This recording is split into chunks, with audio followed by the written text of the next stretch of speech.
નમસ્કાર, શ્રીજી ઇન્ફો નવસારીથી હાર્દિક ઉનડકટ હું આપનું સ્વાગત કરું છું સર. હવે આપણે સૌ જાણીએ છીએ કે આપણે હવે એક ફાઇનાન્શિયલ યર ચેન્જ થવાનું છે. આપણું એકાઉન્ટિંગ યર ફાઇનાન્શિયલ યર અત્યારે 25-26 છે. તો હવે નવું ફાઇનાન્શિયલ યર આપણે જ્યારે બનાવવું હોય તો મિરેકલ એકાઉન્ટિંગ સોફ્ટવેરમાં એક નવું અપડેટ પણ આવેલું છે. જો તમારી બિલ્ડ 466 કેનાથી ઉપર હશે તો તમે જ્યારે બી સોફ્ટવેર ઓપન કરશો ને, એક ચારે તમે કંપની ઓપન કરશો ને તો ડાયરેક્ટ જ તમારે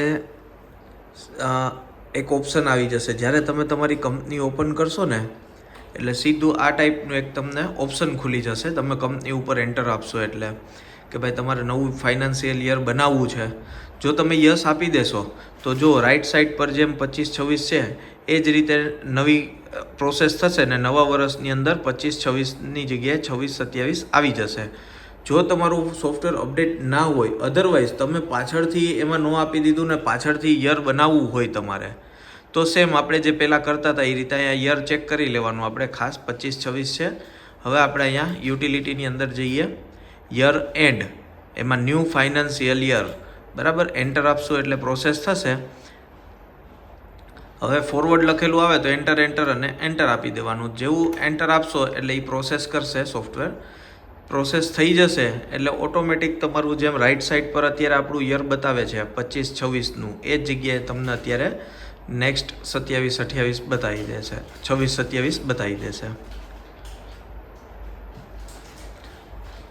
આપ જોઈ શકો છો આ નવી પ્રોસેસ થઈ ગઈ છે. આ 26-27નું યર આપણામાં આવી ગયું છે.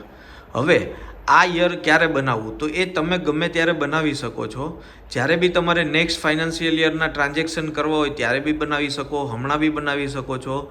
આ વર્ષ બની ગયા પછી તમે પાછળના વર્ષમાં જઈ શકશો, કોઈ પણ એન્ટ્રી કરી શકશો અને એનું બેલેન્સ પણ કેરી ફોરવર્ડ થઈ જશે. એનો હું તમને નેક્સ્ટ વિડીયોમાં તમને ઓપ્શન બતાવીશ. અત્યારે તમે જો કર્યું, જ્યારે તમે ફાઇનાન્શિયલ યર બનાવ્યું હશે ત્યારે તમારું જે કાંઈ બી બેલેન્સ હશે તે આ 26-27ની અંદર ઓટોમેટિક પ્રોડક્ટ અને માસ્ટરના બધા જ બેલેન્સ તમારા કેરી ફોરવર્ડ થઈ ગયા હશે, બરાબર. તો આ રીતે આપણે નવું ફાઇનાન્શિયલ યર બનાવી શકીએ છીએ. જો તમારું અપડેટેડ હશે તો ફરી તમને યાદ કરાવી દઉં છું, આ ટાઈપનું ઓપ્શન આવશે તમે કંપની ઓપન કરશો ત્યારે. જો તમારે નવું ફાઇનાન્શિયલ યર બનાવી દેવું હોય તો યસ આપી દેશો, ઓટોમેટિક જ સોફ્ટવેર યર તમને તમારું બનાવી આપશે. જો તમારું અપડેટ સોફ્ટવેર ના હોય અને અપડેટ સોફ્ટવેર પણ કરવું હોય તો આ એક્ઝિટમાં અબાઉટ અસમાં જવાનું, એમાં અપડેટ સોફ્ટવેર ઉપર ક્લિક કરી અને યસ આપી દેજો એટલે તમારી પ્રોસેસ થઈ નવું યર અપડેટ આવી જશે. એ અપડેટ આવી ગયા પછી તમે સોફ્ટવેર બંધ કરશો અને પહેલી તારીખે જ્યારે તમે સોફ્ટવેર ઓપન કરશો એટલે ઓટોમેટિક જ તમારું નવું વર્ષ બનાવવા માટેનું ઓપ્શન આવી જશે. જો એમાં યસ આપી દેશો તો બની જશે, તો આ પ્રોસેસ કરવાની જરૂર નથી.